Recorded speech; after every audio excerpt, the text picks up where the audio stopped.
Hello, I am the writer of this book, Age, which you very intelligent, beautiful students in the Kyoto Prefectural University in Japan have recently read as part of your studies in the English language. And your excellent, highly intelligent, wonderful teacher, Dori San, has sent me your written report and your feedback to me, and I'm so happy to say that I was able to reach you. I would like to thank every single one of you, all the 32 students. I would like to read your names that you have given time to read my book, Age, which is in English because you are studying English there. But it was originally published in Danish by our university with the same title, Ella. It has also been translated in Polish language in the same format, and it has been published in Turkish language. And I'm told that your teacher Dori-san is also making its translation in Japanese. And I have rewritten it in one of Indian languages, in Punjabi. So I'm very happy that my book Age, which generally one thinks about is about old age only, is attracting the attention of young, intelligent people like you. You have really well understood the book, I can see from your comments. All my main messages about when does aging start, what is our natural lifespan, how do we survive, how do we live, how can we live, and how long can we live ultimately, or will we like to become immortal? So you have gotten all the messages very, very nicely.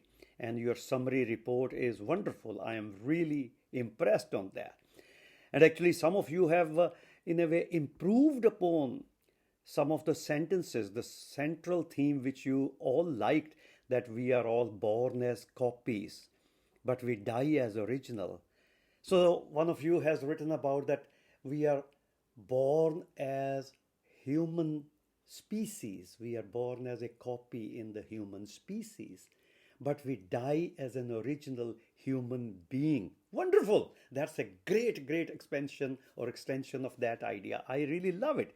That how from species we grow individually to become a human being, from Homo sapiens to human beings. That's a wonderful topic. And you guys, young people around the age of 19 or 20, you are at the early stages of that development. And you have got this message and you learned in English and you read it in English and you have responded it in English. I am so impressed. You are wonderful. And I must give credit to your teacher. She must be wonderful, who has really created so much interest in all of you. Then the second part of the book or your study, where you were supposed to interview one or two people around in your families. That is actually something totally new exercise, and it has worked tremendously well. I have tried to read everybody's answers quickly once because my telephone has rung, but I need to cut it. Uh, there you have mostly talked to your mothers and fathers, and there have been so interesting ideas have come out there. Yeah, this, when do you feel old and when do you feel young? So one person's mother says, when I do the makeup I feel young. Yeah, when I do some activity. So it's very, very important aspects you have brought from your interviews, and the comments you have made on each other's interviews, they are even more wonderful. They are so sportive, they are so inspiring. I'm going to read each of them again and again just to understand fully. Yeah, that basically uh, we don't want to become old, or we don't want to be called old, because one thing is biology, that yes, at physical level things are going down and bad, but the other thing very important is the sociology, because all the time in our modern society especially, the youth, the energy of the youth is celebrated so much, which is true that young guys like you have wonderful energy, you have curiosity, you have enthusiasm, you have long future ahead of you where you would like to do some things. That everything is valued in terms of being young.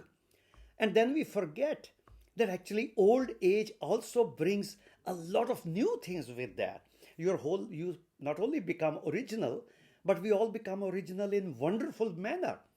We become more empathetic, we are more tolerant. Yeah, we may be slow in learning new things, but we are fantastically good at seeing patterns, our lifelong wisdom.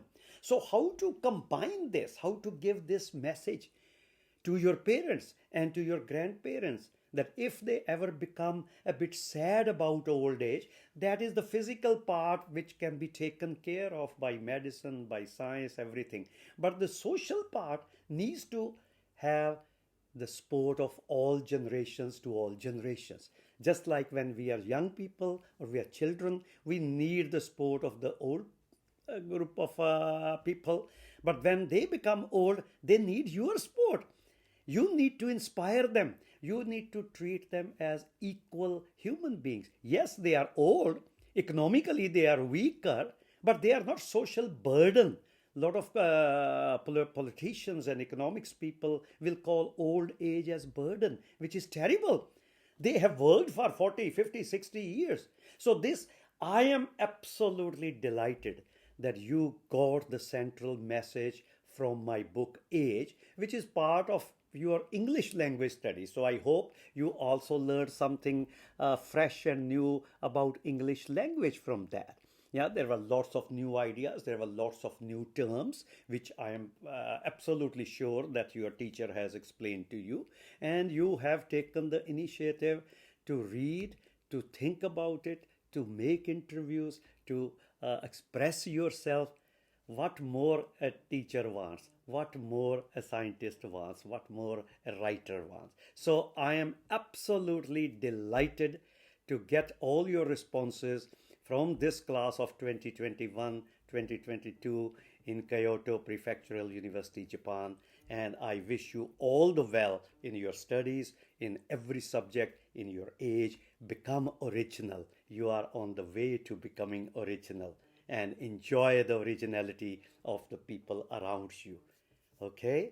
It's so nice to talk to you, to meet you again. Namaste, konnichiwa.